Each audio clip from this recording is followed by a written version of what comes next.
বন্ধুরা তোমরা সবাই কেমন আছো? আশা করি অনেক ভালো আছো। আমিও ভালো আছি। চলে আসলাম আজকে ফুলকপির জমিতে। এত সুন্দর লাগছে। ফুলকপির জমিতে ফুল ধরলে আরো বেশি ভালো লাগে। তো গাইস দেখতেই পাচ্ছ ফুলকপির জমিতে চলে এসেছি। আর এইগুলো ফুলকপি প্রায় 20 থেকে 25 দিনের মধ্যে ফুলকপি মার্কেটে নেমে যাবে। আর দেখতে পাচ্ছ প্রায় না করেও 1 বিঘার উপরে হবে ফুলকপি। আর সবথেকে প্রথমেই নামবে যদু রেডি। আমি দেখতে পাচ্ছি না মার্কেটে ফুলকপি, তবে এই ফুলকপিটা আমি প্রথম দেখতে পাচ্ছি। আর খুবই সুন্দর লাগছে। দেখতে পাচ্ছ সব স্প্রে করছে ফুলকপির জমিতে।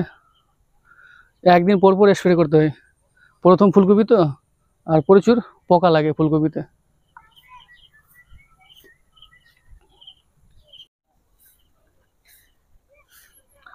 এই যে এগুলো দেখতে পাচ্ছ, এগুলো যে গাছগুলো ছোট ছোট আছে, কিছুটা বড় গাছ আছে, কারণ হচ্ছে বৃষ্টির জলে জল থেকে গেছিলো এই জমিতে বলে একটু সাইজটা ছোট হয়ে গেছে। এই ধরনের ভিডিও আপনাদের কেমন লাগে প্লিজ বন্ধুরা কমেন্টে জানাও।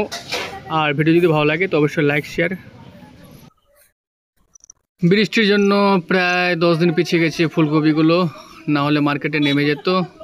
ডান দিকের ফুলকপিটা বেশি ভালো, আবার বাম দিকের ফুলকপিটা খারাপ হয়ে গেছে, বৃষ্টির জল জমেছিল তো।